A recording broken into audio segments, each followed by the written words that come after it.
Well, tonight it's a real privilege of mine to introduce a partner in our virtual wood carving show, and that's Kevin Reid.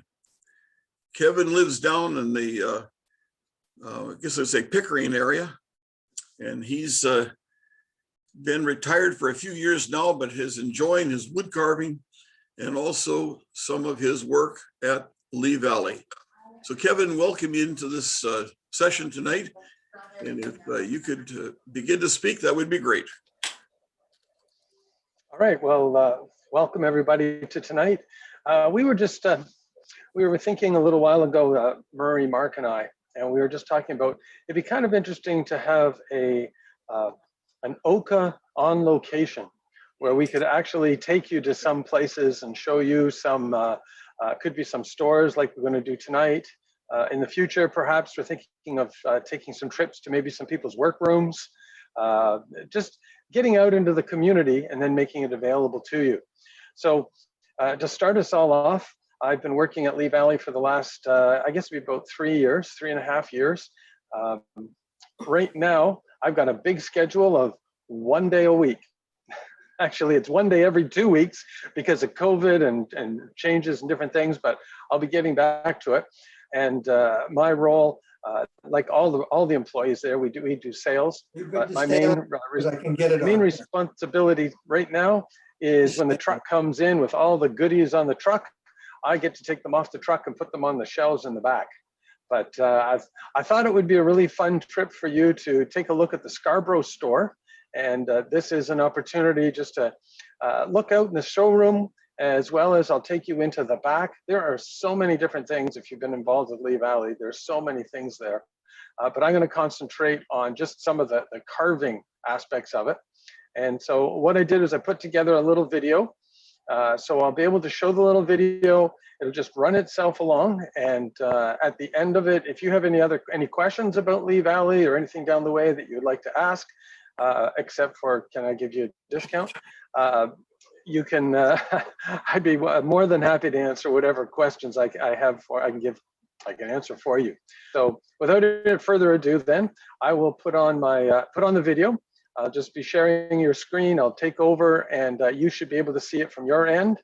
If it's too loud, you can adjust the volume from your end, but everything should run smoothly from here. So just give me a second, and I'll get this up and running. Got to click a few little places. And boom, right now you should be seeing my screen that should say OWCA on location, February 2021. And here we go.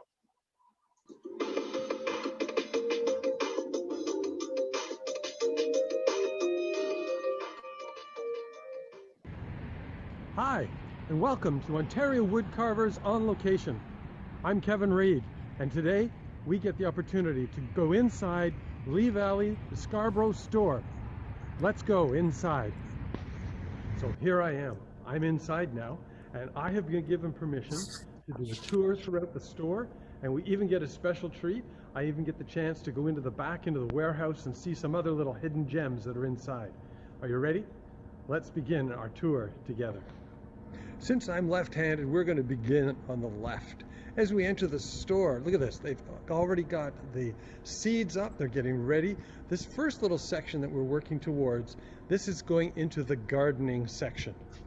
So the gardening section follows along the side of the windows over here. We'll just take a quick little gander down here. I know we're here for wood carving, but at the same time, there are so many great things within the gardening section for us to tour with. So let's continue as we go down this way here. I could take you on a quick little tour. We've got the shovels, we've got trowels.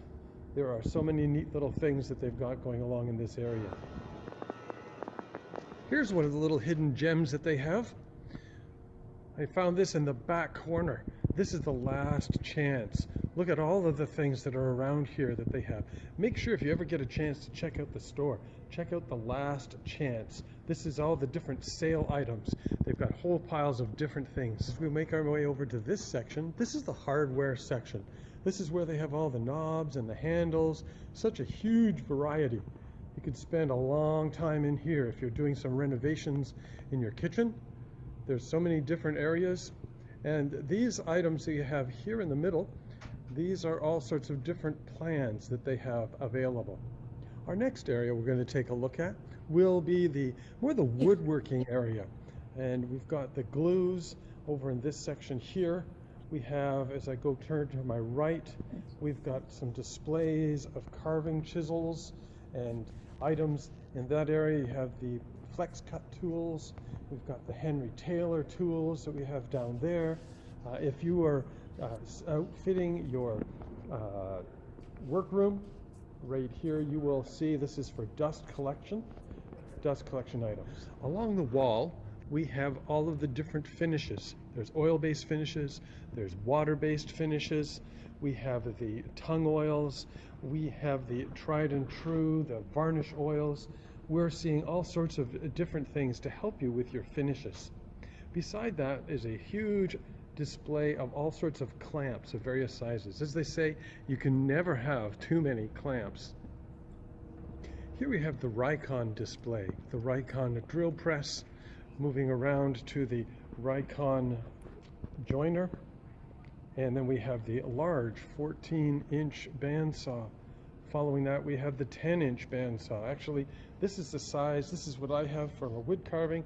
I found that one size to be very efficient for my usage. And of course, what would a visit to Lee Valley be like without the Veritas tools? All of the different spoke shaves, and they have all the different hand planes. These things, they are so good to hold in the hand. I must say I don't use a lot of them.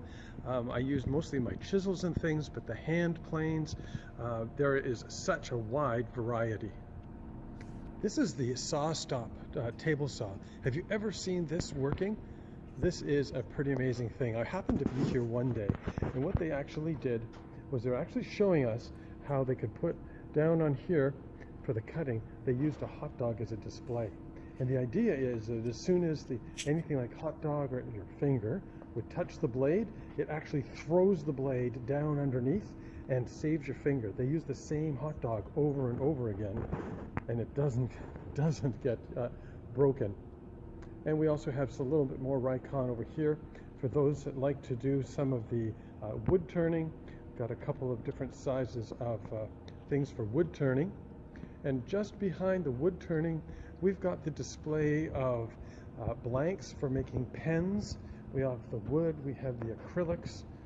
These items over here, you'll see here's a lot of the different chucks that you can use, different tool rests and items available. I arrived at a great time. They just set up a special display for wood carving and wood burning and all sorts of other things to deal with the wood that you can see. If I just take a slow little tour around here, you can see. Let's highlight this one item, which is right down here. This is a honing compound. It's a green, it's almost like it's a green chalk kind of an idea. You put that on your stroke, helps to get a really good shine on your chisels and your knives. Remember that a sharp tool is a safe tool. And we'll continue ourselves around here. I'll get us over to the next table. Next table, they've got set up like a wood burning display. They've got some books on wood burning. They've got some of the wood burning tools that they have. They also have some of the cookies, the wood cookies to be able to burn on with they have the bark on them. Some of the flex cut strokes and the knives. There are some blanks available of the wood. And then this is a good book over here. This one here, Whittle Fun. If you've ever tried to do some whittling with one knife, this gives you a lot of really great ideas. So I'm now in the very back corner, looking down the whole length of the store. And I'm just going to turn to the right here for a second, because actually for those of you that like birds, they have a whole section of bird feeders and bird seeds, ones that say Squirrel Buster.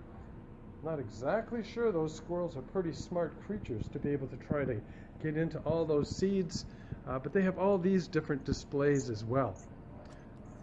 That was a really quick tour of the store, I know, but now I have a special treat. I've been given permission to go into the back, into the warehouse, and see what other good things that I can find. Let's go.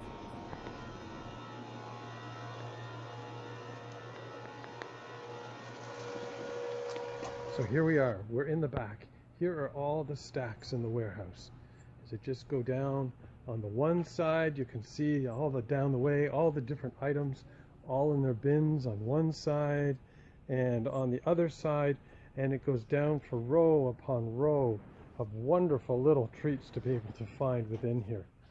And we'll get to take a look at some of these things as we go along, all the way down to the very end down here. And down in this section, this has got a lot of kitchen things. Although we're not going to spend time in the kitchen area, we're going to spend our time in some other areas. Starting down this aisle, there's a few things I'd like to bring to your attention that I was able to find. I found this is called End Sealer, and this happens to be a product that, as you can see, for sealing the end of logs. For those people that would like to do some work with logs and seal the end, that is a really great product. One thing I found very helpful for my carving is the arbor net. And these are sheets of sandpaper. I call them sandpaper. They're not sand. It's got the grit. This one happens to be 80, but it's got the grit on the one side, and the back is a Velcro that uses it. You can stick something down. I actually made a little pad with another piece of Velcro so it'll hold it. The great thing about this is once it gets loaded with sawdust, just hit it. Sawdust comes right off. These things don't wear out very easily. The other thing that's great about them is that the grit doesn't come off, because that grit, if it comes off into your sandpaper, into your carving, can actually cause your tools to become duller, and that's not very helpful for us. As we continue along here, what I found was that they have some practice pads or practice boards. Here's a whole package of them. These are basswood. They're great for chip carving, for small little projects. They're already set to size. Another item that I found very useful at home is this one here, and it is called Quickwood.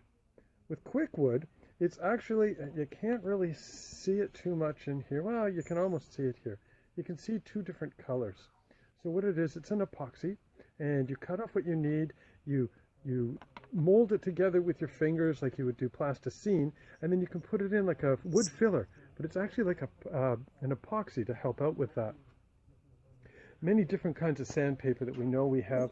This one here, this is a 5-inch. This is one you could actually put onto your sander. This has got the felt on the back which sticks to your sander. This one is actually 8,000 grit for this. Very, very smooth. And then if I go down, here's one here. Now these ones here, you can see that these are, if I can find it, where are we? There we are. This one down here, these paper, this is a 9 micron. That's like 1,200 grit. Now this is sandpaper. It's not coming up. My fingers are, there it is. Very, very smooth. And you can peel off the back and stick it down. Sometimes you'll find that people will use this kind of paper for doing their sharpening. And they've got like the 9 micron, you've got 3, the smaller the number, the smaller it is. This one here, this is about very similar to 18,000 grit.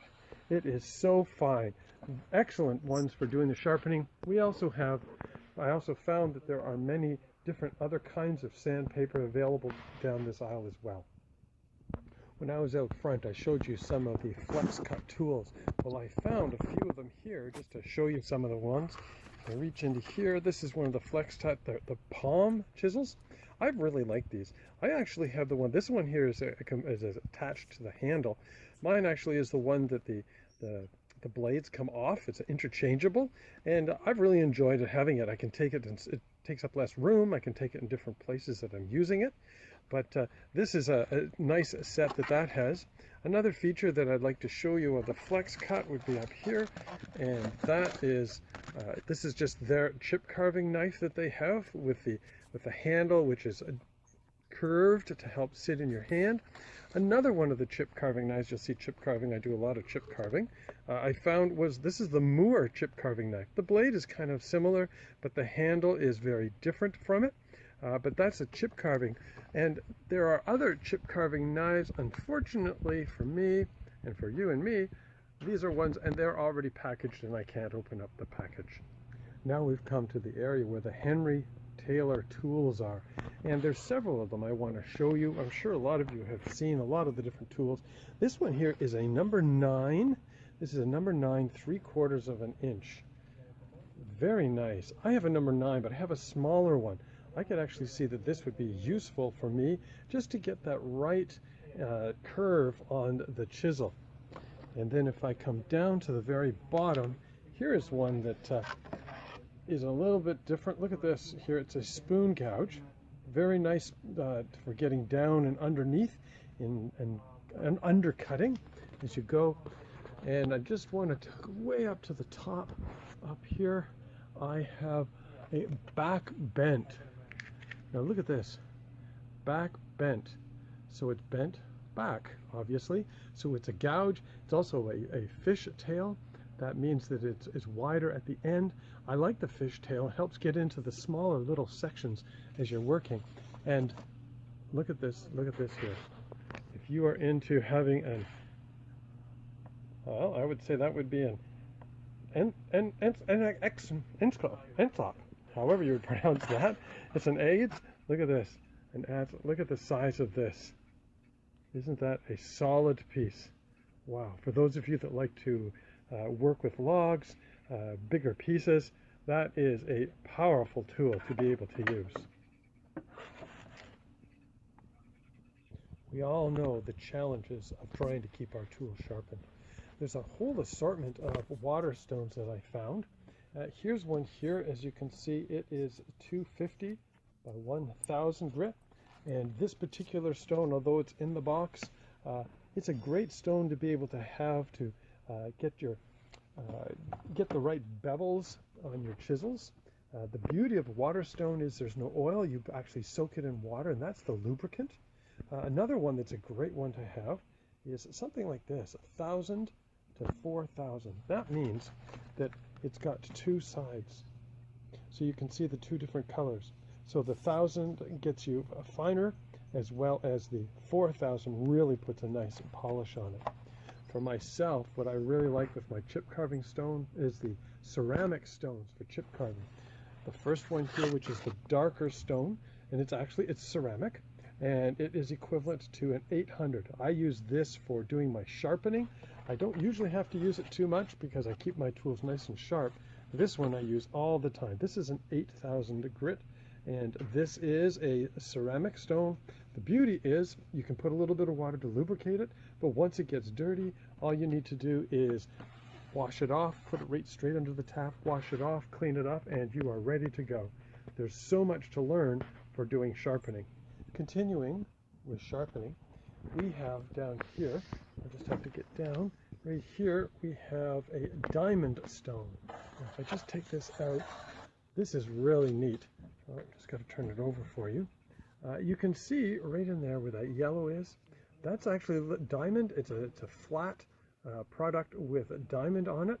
You can see in the top corner it's got green, and if I turn it this way, you can see that green is the extra fine.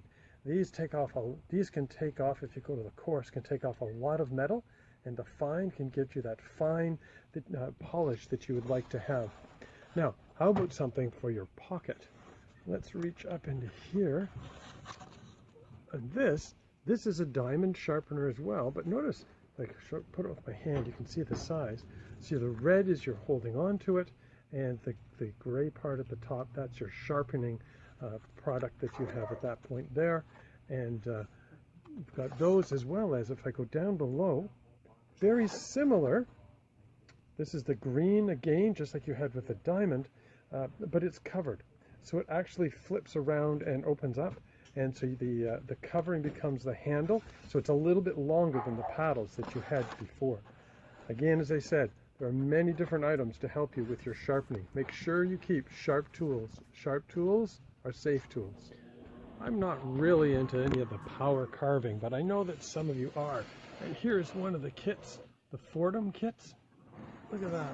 Wow. Now, they also have a bunch of different burrs to go along with that. So I just thought I'd highlight a couple of different ones. I don't really know the complete usage for all of these, but I know that some of you will enjoy seeing these. And, well, look at this one here. Talk about taking off a lot of wood. Maybe I should get into using some of these. Taking off a lot of wood with these big ones. And How about this one here? The shaping on them, each one of them is unique for unique shape.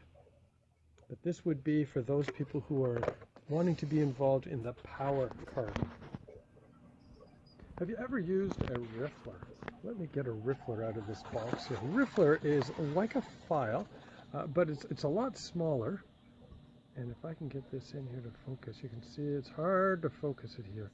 This particular one has a point on the end, and so it helps you get into the inside when you're doing your sanding, your undercutting. And another one that I found, these are called Japanese finger files.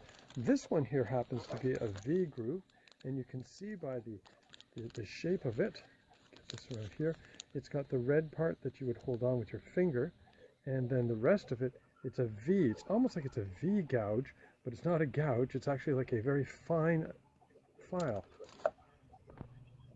It's really hard to see these things up close, so I just want to kind of let you scan along and see. These are all the different kits that I found for pen turning. Pen turning is a lot of fun. I was able to buy a second-hand lathe, and I've been able to make some pens. They make great gifts, and I just wanted to highlight just some of the different things. I want to go slowly enough so that you can see them. All sorts of various sizes, and there's many different items and things that you can do for the pen turning. One thing that I have really started to enjoy is the Japanese saws. One of my favorite is the Ryoba, and I'm going to just pick one of these up off the shelf. You can see that it has teeth on two different sides, opposite sides. You'll notice that you have the fine tooth as well as you have a coarse tooth. Now I want you to see the kerf on this. I can hold it just right. Very, very, very thin. These saws are amazing. They cut really, really well, and they cut on the pull, not the push. The pull, which really gives you wonderful control on the saw. I would highly recommend one of these. Very useful saws. Another one is the OWCA, and I have to reach into the back and pull one of these out. This one's in the package, but it's very similar. It's got the very, very fine tooth, but you notice that it has a back on the blade. That makes it great for doing dovetailing, for getting the cuts that you're really looking for. Accurate saws. Both of these are as well are you pull to cut them. And there's a variety of different saws available as well. I hope you give the Japanese saws a chance to work for you. Here's a great section to find. I know I showed you some of the wood that they have out the front, but I just want to show you and highlight ones like this. Look at this here. Look at that. It's got the bark on it, and it's a nice piece of basswood. I've used several of these to chip carve patterns into it. Of course, you can go vertically, you can go horizontally. Makes for an awesome present, an awesome way to display your carvings. And they also come as plaques.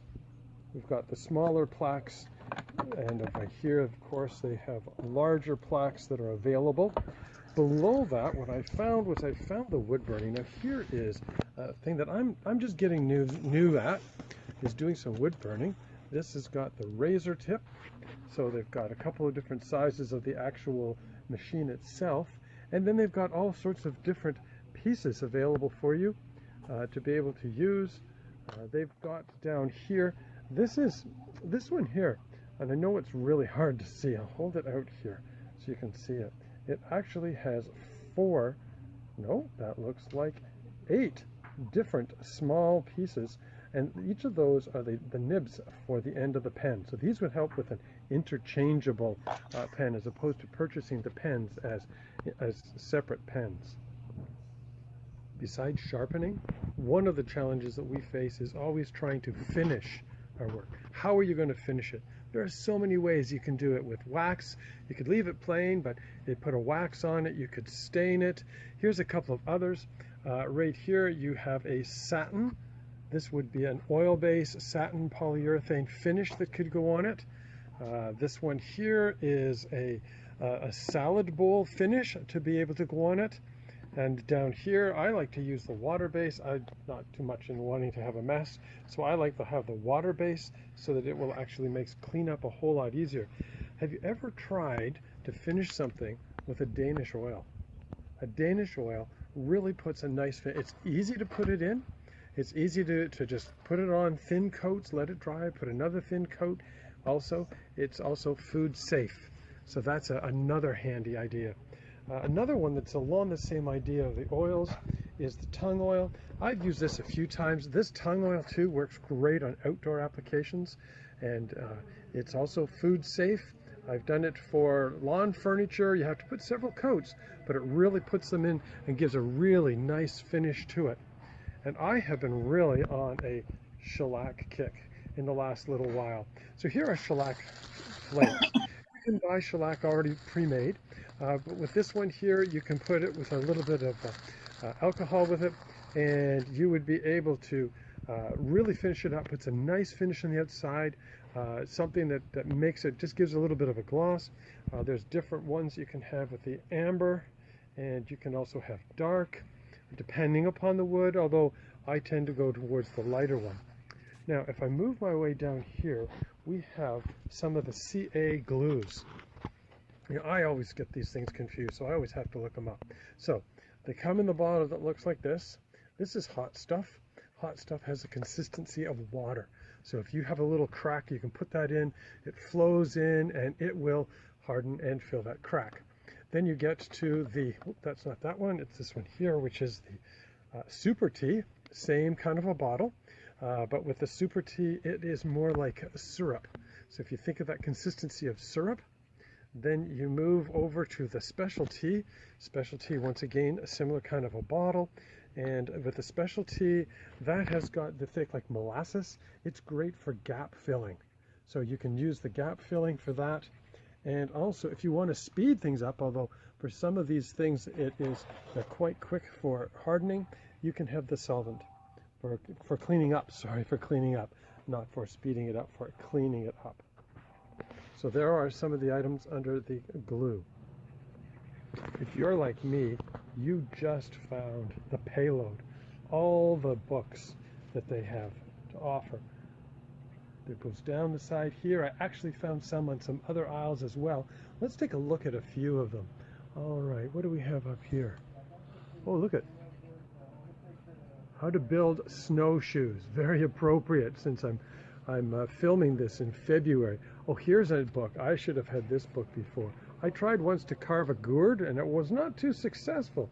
Look at this. I found a book on gourd carving, and below that, one of my ideas I'd love to be able to do would be able to carve a clock. Look at that. The gears and everything. I guess you wouldn't really carve it, but I think making a clock would be a really fun thing to be able to do. But speaking of carving, here is a Christmas ornament book. Now this is February. However, if you start now, you'll have a couple of them ready for the Christmas season to come. And speaking of later seasons, look at this. If you want some help making some easy pumpkin carving, that'd be a great thing to do with your children or with your grandchildren, to be able to give them some ideas in terms of what to do. We've also got over here, speaking of children, even adults, I've taught several courses on soap carving, and here's a book that talks about that. And look at that, you can even paint the soap to make it work. If you're going to use soap, I would highly recommend Ivory soap. It is probably the best one to be able to use for that. And as I go down here, oh, my eye just caught something right down here. This is, oh, right there. This is a great book, chip carving. I told you I like to do chip carving. This one was a book written by Dennis Moore from Kitchener, a Canadian carver. A great book and resource. Above that, if you're into power carving, making boots and shoes, they've got the pyrography. Here you have this one here. Like I said before, I'm just getting into that particular item. Books. There's lots of books to be able to help us out. YouTube's helpful, but it's great to have your own book. Well, that concludes our tour. I hope you had as much fun as I did touring the Lee Valley store here in Scarborough. It was lots of fun seeing all sorts of new things and and finding out some of the things in the background. I'd like to thank the people from Lee Valley for their help and support, and particularly I'd like to thank the store manager, Andrew Jenkinson, as well as the assistant manager, Lorraine Hanley. Until next time, keep carving and keep safe.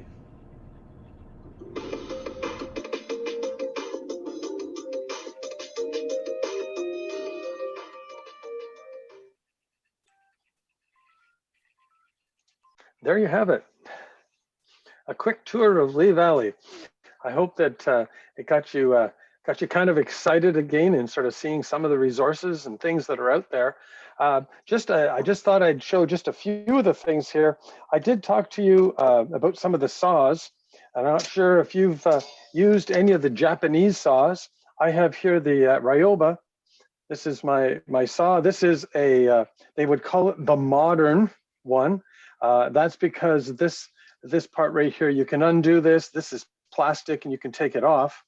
If I bring it up close, you should see the fine tooth. And if I rotate it over, the other tooths, you've got crosscut and rip saws. You can also see, if I hold it just the right side, there, the kerf on these are so small. Beautiful saws. I don't even use my Western saw anymore, even for sawing big pieces, even plywood. I actually use this tiny little, it seems silly because it's a small little saw, but it's a beautiful saw. Once you get it going, because it's nice and wide, it's nice and straight. A couple of helpful hints I would have for that. When I go to saw with this, I'm left-handed, put the saw here, and then I actually have the handle sort of locked into my arm. So as I'm cutting, I can pull like this, and so my whole saw, my whole arm ends up getting me the nice straight cuts. You have to remember though that these saws, you cut by pulling. So if you're used to a Western saw, which cuts by pushing, this one you pull. So it's a little bit different with that way, but it's because it's a pull that the saw is actually really thin metal. Along that same idea, I have here a Dozuki saw, and it's got the very fine, get it way up here so you can see the very fine. You could use, and this one here, it's because it's got a back on it, but it's the same principle. It's got the long handle, same idea, lock it in here. So you can cut, these are great for dovetailing as well. The same idea, it's a pull to get it started as opposed to trying to push. Great little tools. I have another one too that I use. It's the same size of this. It's actually a utility one, and I use it for pruning in the backyard, for pruning branches. And it's great because when you're trying to get something high, instead of trying to push up all the time to do your pruning, you can actually pull it down and pull down to get the cuts. So that's a really fun one there. And then another one I wanted to show you here, I use this quite a bit too, is my draw knife that I have here with the two handles, okay, for being able to pull across like this. This has been really helpful, especially when I make a lot of Santa Clauses and you want to get the up to the peak, and you can just quickly just pull this off with a few of these. The draw saw is a great fun little saw. Another thing, and I showed it to you in there on the video, is this product called Quickwood. Quickwood is a really neat product. If I take this out, just have to take the end off here. Now, if I show you, it looks a little bit like it's a cigar. But if you see on the end, you see it's got the two different colors. This is like an epoxy that you have the resin and you have the hardener. So what you actually do is you actually slice off a little bit like you're making a cookie. And then with this, you can, when you start blending it together and rolling it like plasticine, the two colors start joining and it starts making the epoxy. This is good for filling. It's also great if you are working on some kind of a carving and you know the way the ear kind of snips off. And it's, uh-oh, I lost it. And if you're like me, you lost that little piece and you look on the floor and there's all sorts of other chips. And where did that ear actually go? So I'm either going to have to cut off both ears or do something. With this here, you can actually mold it to make it look like the ear and then actually have it so it'll harden right on it. So it's a great way that if you've got an issue or a challenge, this will help you do a little bit of stuff. This Quickwood is really good. And I also mentioned to you about the Arbor Net sandpaper. If you're familiar with the Arbornet sandpaper, I happen to leave my sandpaper out in the workroom out in the backyard, but this was a little tool that I made, and it's just like a little paddle, and I just put Velcro on it. And so then what I can do is take the Arbornet, put it on here, and it actually Velcros to it. So when I'm sanding, I can actually sand like this with the Arbornet, and it's not so much wear on my fingers, but it gives me something like a little sanding block in order to be able to use it. But those are just a few of the little things. I thought you might like to see some of those things that I happen to have around here. If anybody has any questions at all, that I'd be more than happy to do my best to answer some of your questions. Thanks, Kevin. I'm going to put them on gallery view now. And if you folks would like to click your speaker or your microphone on at least, that's the bottom left-hand side, the little mic has got the line through it. And then after that, your video, so we can see who you are. They're coming on slowly, but surely. I have a comment and a question. Okay. I have a Japanese saw. I mean, I use a lot of dowels where I put them in sort of like tenons, and then after the glue dries, I have to cut off that dowel. Those Japanese saws, because they have so little curve, you can just take the saw, sort of lay it against the wood and pull it, and you get a perfectly flush cut. Yeah, flush cut. My question, I'm doing some work with some teak where I'm going to overlay the teak over some birch plywood. And I've heard that teak is very hard to glue. Is there a technique that anybody can give me some guidance, or a special glue? It was the glues that got my attention. There's definitely lots of glues you have out there. You're also going to want to have something to roll it too, right? Because you're going to want to put the glue on, and then you're going to want to roll it to get the air out from underneath there and make sure and spread it out. Kind of like the old putting on wallpaper. Put the glue on the back. The particular glue for that application, I'm not sure which would be the best. Maybe there's somebody out there that might have more experience with that. Teak has a lot of oil in it, which makes it difficult to glue. Yeah, absolutely. Does anybody else have any experience with that could offer, Peter? Oh, sorry about that, Peter. I don't have an answer for you, but I must say that's one of the fun things I found about actually working at Lee Valley was the knowledge of all the people that work there. If somebody comes in with a question, it's like, if I don't know it, you turn around and you say, hey, do you have an idea? And then you get all these people, offering their help. So that's one of the great advantages of working at Lee Valley. I've learned a lot of things, but not how to glue teak. Okay, thank you. Thank you. Anyone else? It's a great presentation, Kevin. Thank you. Really good. I was actually at Lee Valley on Saturday, and one of your colleagues, Anthony, I asked him if he knew you, and he said yes. You know that you worked there together, and he actually helped me buy the sandpaper, because I have been very negligent in keeping my tools sharp. Especially my V tools and my gouges, because I honestly don't know how to really sharpen them. So anyway, I bought all the different grades of sandpaper, and then he told me I have to take the backing off and stick it onto like a piece of tile or something, and then I have to just gently take it from side to side or something, and do that on each of the different grades of sandpaper. Yeah, exactly. And so that's what I have right here. This is a piece of plate glass, so it gets nice and flat. And then you've got the different grades that you have here of sandpaper that you actually peel and stick. Yes. He didn't have any glass. He didn't have any glass. Oh, that's too bad. Yeah. But the beauty, yeah, go ahead. No, you go ahead. I was just going to say the beauty of having the sandpaper is once it wears off, you can just peel it off and put a fresh piece down over the top of it. Yeah, he said to cut it into 3 pieces so that it would probably last me Yeah. quite a long time. Yes, it does. So, Yeah. yeah. So maybe I'll just go up and see if they have any in stock, or I guess I could call them and see if they have any in stock. That's right. Yeah. You don't want to use a piece of wood because of imperfections in the wood. Yeah. Yeah. But I have some tiles, old tiles. Could I stick it Yes. on a tile? Yes, you can, especially if that it's a flat tile, as long as it doesn't have texturing on the tile. Right. Yeah. I think we have a couple left over from the bathroom. Yeah. Yeah. That would be good to use. Okay, I'll try that.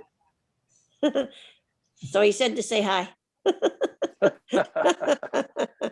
He's been working on dovetails, and he's done some amazing dovetails. It's been really good. Oh, wow. He's been making a few boxes, but he's been really concentrating on the dovetails. Oh yeah, he was so helpful. He got me. I needed a glove and I needed some tape for my thumb, and then he started talking about. He's asked me, well, how do you sharpen your tools? And I told him that the only thing I ever sharpen is my cutting knife, and I have that stroke that Alex made me. But and I also bought that other that's called the Stropen something. It's got the different grooves. It's got the one for your V tool, one for your and he said that the chalk in there I could use on that stroke. Yes. Yeah. Yeah. That's right. So I need to so I gotta see if I can figure out how to sharpen them. I might have to make a trip down to Alex and Marjorie's. I was thinking that for another one of our kind of OWCA on location would be to have somebody do one on sharpening. Yes. Yes, I have one of my friends who does all his sharpening using the sandpaper, and it's amazing the work that he gets done. Yeah, and how sharp they are. Yeah. Yeah. So we'll see if we can get that for another edition of OWCA on location. Yeah, because you know what, I think it's kind of you don't really talk about sharpening your tools that much, really. And I know for all the years that I've been carving, I've been very neglectful in sharpening my V tools and my gouges for sure. One thing I just interject here about the sharpening and the wide range that we might experience in that, and that is that to keep a nice sharp edge, strop or the sandpaper that Kevin's talking about, that kind of thing, just does that up, just sharpens it lightly. Now, it just takes a bit of material off. Now, one thing you'll remember that some of the fellows, if you go way back in our boyhood days, when you went in to get a haircut, the barber in the next chair would pick up that red piece of leather beside the chair hanging there, and then he'd run his razor over that to make it nice and sharp. Right. That red was the red rouge.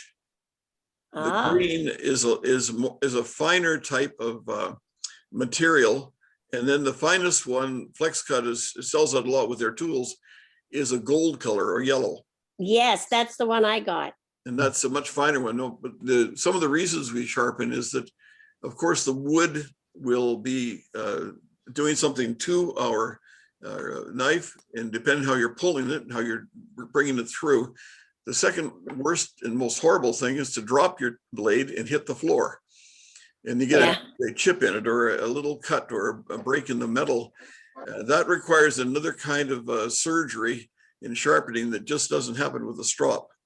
And you never, ever want to put it onto a machine for a long, long time, just a touch here and there, perhaps on an electric motor type setting, because if it gets too hot, it takes away the tempering, and then your blade will always go dull on you.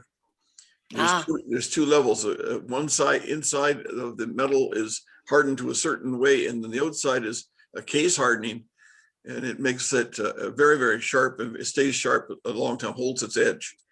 So that's not giving you the seminar, but that when we talk about the sharpening, and then the other major thing to look at and do some study on, there's a lot of good YouTube videos on this, and that's the angle of the way it's sharpened.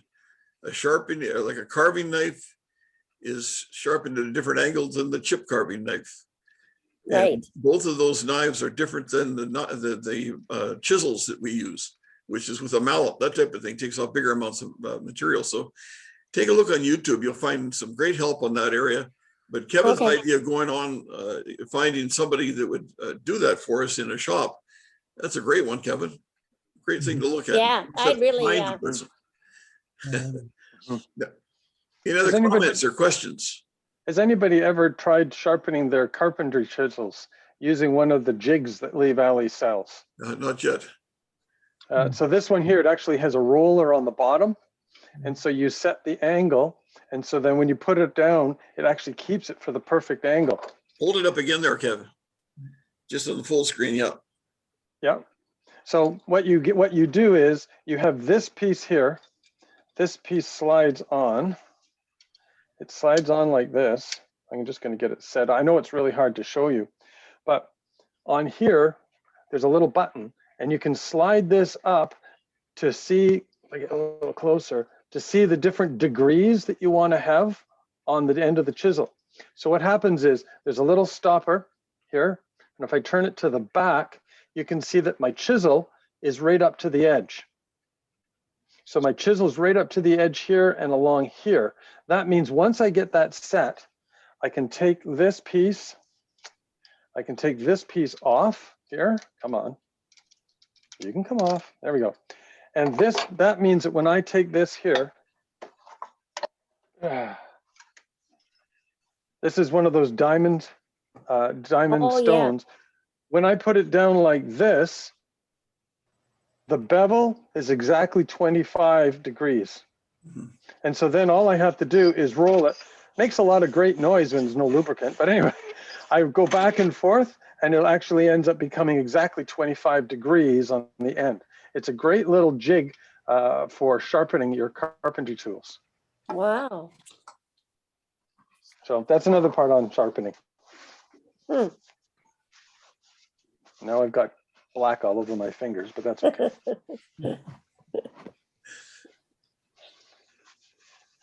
I have a cheaper version of that, but it does not have that thing where you can determine the angle. You have to get that angle by yourself. Yeah. It can be a problem. That's right. And that's what's beauty. And this also has on the jig here at the back, what you can do is you can take this and you give this a quarter turn. And what that does is that just changes the angle just 2 degrees. So you get that the secondary bevel on the end. So you don't have to change anything on the jig at all, except for that one little thing, a half turn, and you've got yourself a 2 degree secondary bevel on the end automatically, which is very helpful. Just one thought that I've had here. One of the old ways, I've used it a lot myself, is a piece of leather on a piece of wood fastened to it, or glued on, and then you do your stropping that way. But what the issue is, that's compared that particular piece or thing that I use is so different than a piece of glass with that fine paper on it that you talked about, Kevin, because as you push down, even in the stropping of your blade, your carving knife, you can just think a little bit. What happens is the leather is perhaps a 1/16 of an inch, or sometimes even up to an 1/8 of an inch thick. It's got compound on it, but when you press down, it pushes the leather in like a little indentation, Yeah. and that will take your angle away if you use just that. So then you'll end up with a carving knife that just doesn't seem to cut right. You got to put a lot more pressure in.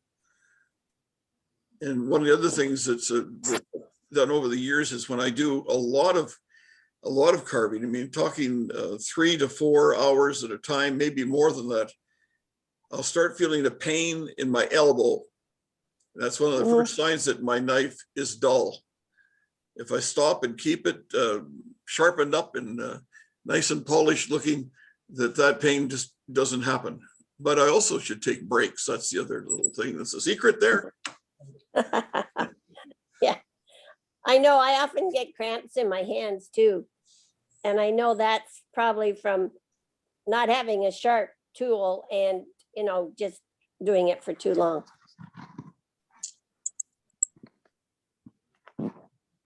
Any So other Bruce- questions about Lee Valley? Any of the products you saw there or anything? Yeah, I need to win the lottery.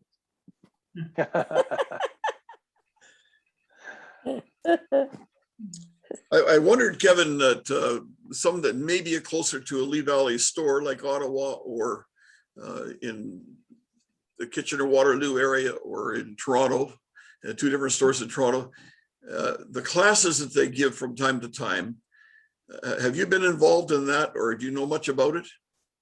I've taught classes at the Scarborough store as well as up at the Vaughan store. So I've been teaching classes. Unfortunately, because of COVID, none of that's happening. Like at Scarborough, they're using the seminar room. That's where they're for people with online orders.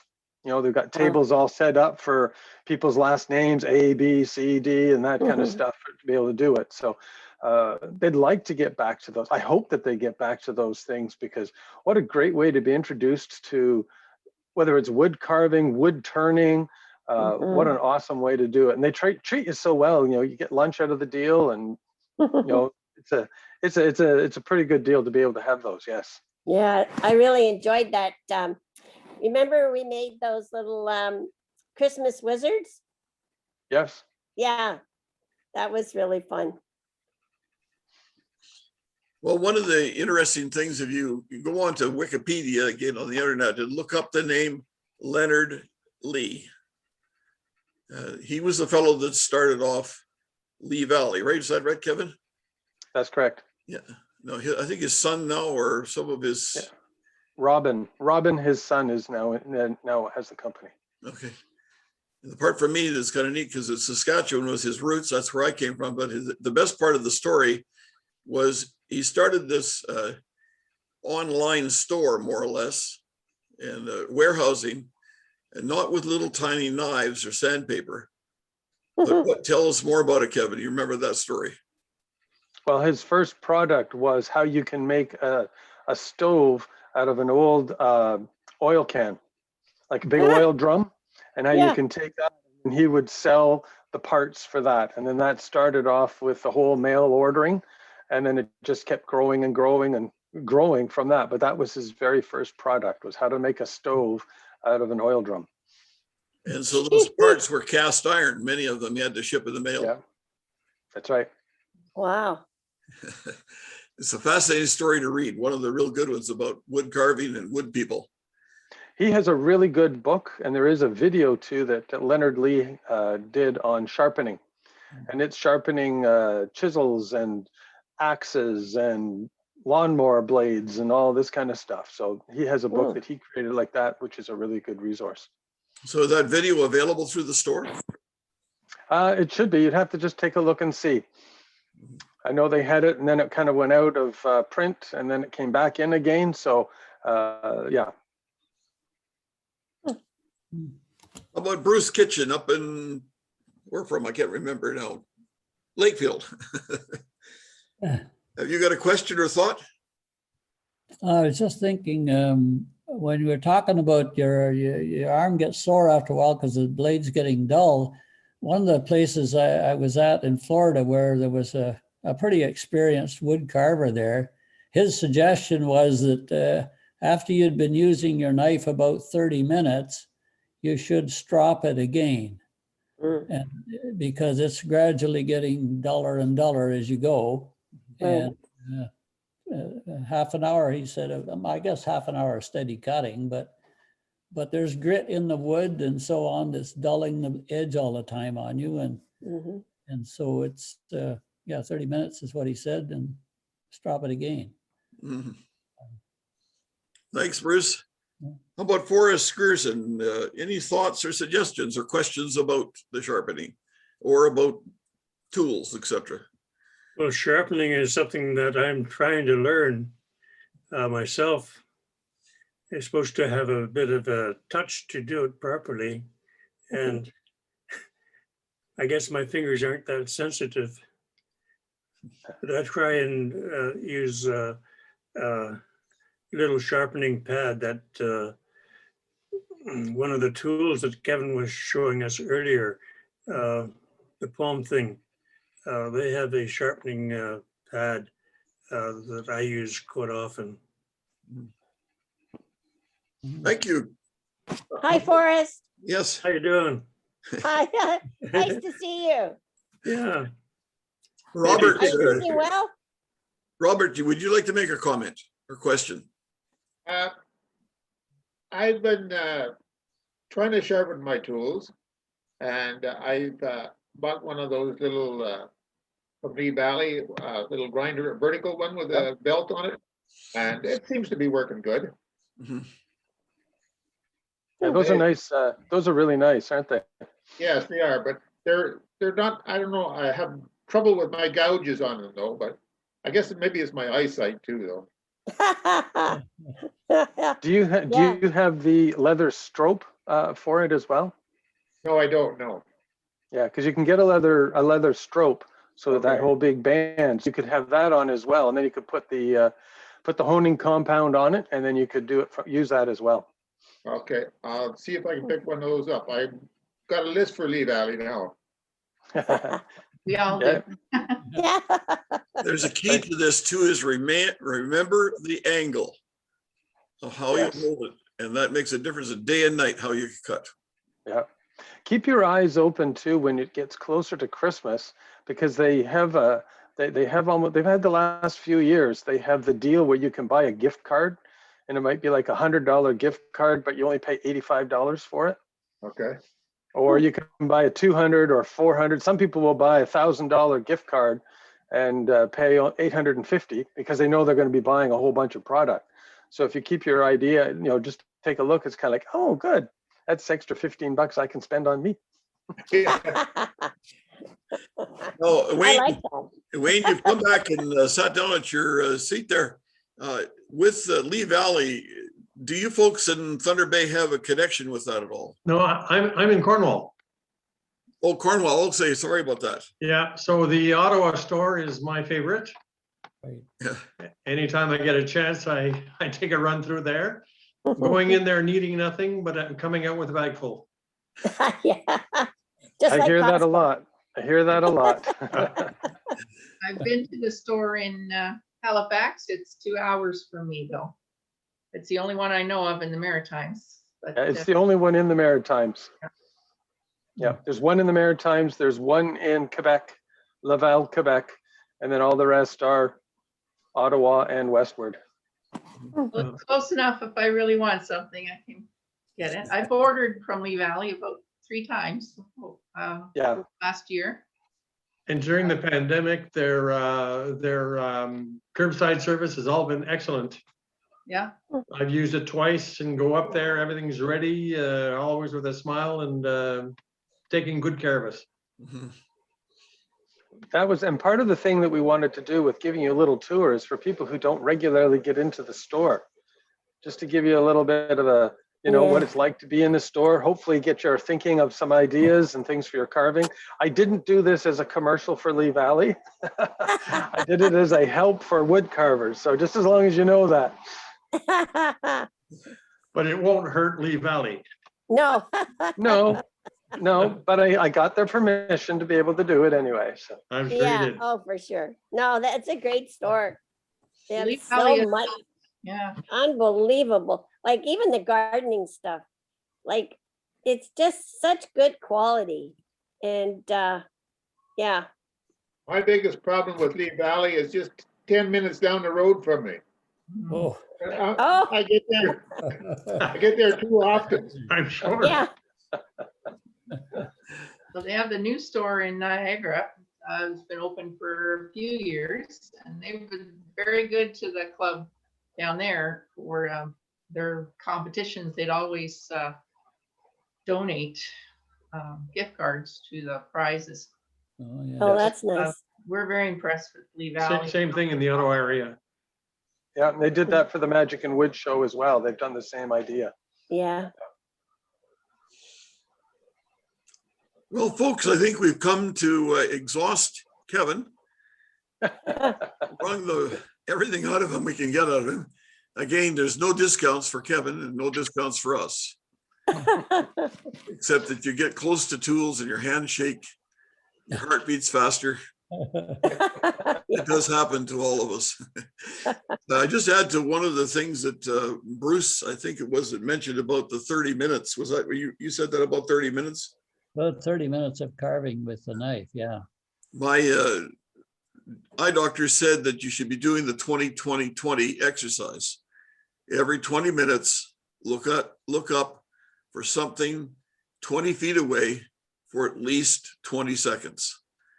Okay. It's amazing how it helps eyes, and you just need a rest. But I mentioned the fact that I get carving too long, and one girl sent this pattern that she had drawn of a love spoon that had two hearts at the top intertwined with the kind of twisting below it before it gets the spoon.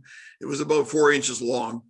And she said, could you carve this for my wedding? Well, I'm thinking wedding parties would, be able to be 6-8 people. I said, how many do you want? She said 150. Oh my God. I need to ask how many first before I get into it. But it did take some time to do it, but boy, was it ever exciting. She was so happy with that. It was just one of those neat carving projects, but I don't do factory work really good. I proved that back when I was in school. I was in a factory working at parts of it, and I vowed that I'd finish my schooling before I'd work at a factory. Oh, yes. Right. Piecework is not easy to do, but it is something that you think about. That 30-minute thing is a good thing to remember. And also the 20-20-20 thing is another good time. Yeah. But you talk about the stropping. I do a lot of chip carving also. And whenever I learned to chip carve, yes, when I started chip carving, the guys who taught me said you should strop every 15 minutes. Oh, Which seems like a lot, but I've got to tell you, I strop a lot. It may be not at 15 minutes, but I strop all the time, and it makes all the difference in the world. That's the way Where's I that little point? Every 15 or 20 minutes. Yeah. yeah. Yeah. That point, Dave, yeah. The other thing too about if your hand's getting sore, like I find on some days, some weather, my hands are sore anyway. Mm, But yeah. if it gets that way, even putting on a rubber bicycle hand grip over the handle, just enlarge it so it gives you a little bit something more to hang on to. Because I find sometimes some of the knives are small, and so by the time you've cramped your hand around it, Yeah. and if it's one of those days and it's sore, it's kind of like you have to peel the fingers off. Yeah. Exactly. Right. Yeah. Yeah. Well, folks, thank you for coming tonight, and thank you, Kevin. You did a great job, and this Fantastic. roving reporter thing is a great idea. I think if you have ideas about what you want them to, what you'd like Kevin to try, or somebody in your area, maybe you'd like to do a roving reporter. I'm thinking about Laura down in Nova Scotia right now with the things that you're doing with the artisans group. It might be great to have you do a roving reporter kind of thing of showing your particular community engagement project. Yeah. Yeah, that'd be awesome. And show what's there. Yeah. Take a tour of our store and show you. It's in a mall, which you wouldn't expect, just like Murray goes to the mall every once in a while, I guess. I don't know if Every week when it's open. Yeah, when it's open. Whenever it opens. But right now we're open, which is good. So actually we have a cafe and entertainment on Saturdays, and there's a lot going on besides wood carving. Well, I mean, I'm new to wood carving, or I'm a new member at the Artisan Gallery, but there are 2 other carvers there that also exhibit in the gallery. There's 70 artisans that Wow. group. That's awesome. So But they do all kinds of community events on a regular basis, and they're advertising through the local radio station, and it changes all the time, weekly, what's available, what's going on. Hey, Laura, where are you? Yeah, where's the name of the town? This is Amherst, Nova Scotia, which is a border town next to New Brunswick. So some of our members are from New Brunswick, and there's a lot of talent around here, and it's very supportive. Oh, that's nice. People like to buy local, and the rug hookers are a big thing out here. Oh, yeah. Well, maybe one day the provinces will open up again. We can come for a visit. Oh, that'd be great. Yeah. One other Look forward place to too, if anybody wants to have a nice trip with things open up, if you've ever been to Port Joli in Quebec Mhm. and Oh. the carving museum that's there, Oh, it's my. fantastic. I've- It's a, yeah. I've been Anybody- there. has anybody I've been there been there? 3 times. I've been there Yeah. 3 times, and I'd go back again because it's just Oh. fantastic. Yeah, Wow. that would be great to go and do a tour and take Yeah. take your camera and just do like I did and sort of walk around and take some stuff because the carvings are fabulous carvings there. If anybody Yeah. wants to go and they need a translator, I'd be more than happy to accompany you. Maybe we can get Lee Valley to sponsor it. Like, get Lee Valley to sponsor it and we'll all go. Yeah, there we are. Rent a bus. There you go. Yeah, do a bus tour, road tour. I have a wonderful wife, and one of the things we did for one of our anniversaries just a few years ago was to go to Quebec. When we were married in Saskatchewan, we flew back to Quebec that afternoon after the wedding ceremony and the reception, and started our life together in Quebec. And Oh, we spent that anniversary, this recent anniversary, in St. John Port Joli, and just had a walk around. One of the things about we were there over a weekend, so we were at the church on Sunday. I can't understand French that well, and I sat through the whole thing. I didn't do the stand up, sit down, and kneel kind of thing. But and as a Protestant minister, I really had a hard time fitting into the Catholic procession. But what it was is the little rosettes. There's probably a couple of thousand on the ceiling inside of the church. It's got kind of a arch dome, and they're all situated around the ceiling inside. But over the years, having collected a number of the carvings, we used to live in Trois-Rivières, which is between Montreal and Quebec on the North Shore. And while there collecting these carvings, one of the names is Caron, is Carron. Yeah. He was a carver, and he is a carver. No, there's carvers there to that name. But when you walk down from the church over the little kind of a square around it, there's the graveyard. And all those old carvers, the famous ones from maybe 100 or more years ago, they're buried there, all these famous carving names. Yeah. wow. It's an amazing thing to see. It just is overpowering. And many of the carving shops that are there, the fellows do speak English, and they are very good. They have major bus tours come through there from all over Canada, from all over the world, to go see their shops. So their English has been practicing over these years, but definitely a place where you could enjoy it. It's not that far from Quebec and from Laval. It's just a little ways down on the South Shore, and it's a great place to go. That's a good way to get you ready for holidays this summer. Yeah, great spot. Mark and Kevin and I did talk about the possibilities of someday getting to a company and have a tour group, get a company taking a group of us, maybe 40 of us on a bus together and to go to Quebec and do a weekend that way. Nice. Sign me up. Sign me up. It's a dream. Well, have a great day and a great night, I should say, and a great day tomorrow. But tomorrow evening is our True North Caricature Carvers with Mark and Mike and Jean-Paul from Spring Hill, Nova Scotia, just down the way from Laura, about maybe 100 miles or so. Somewhere No, I met them. It's just they're only 40 minutes away. I met them the other day. I finally worked up the courage to stop in. Well, Oh, that's nice. I met him in London, him and his wife, and they moved back here since then. Since I met them, they moved back after I moved here. So great to have you here again. Thank you so much for coming and being a part of this tonight. Yes, thank you, Murray. thanks Thank for you. inviting me. Thanks a lot. Thanks, Kevin. Thank you. Thanks, Take care, Murray. guys. Okay, Bye. bye.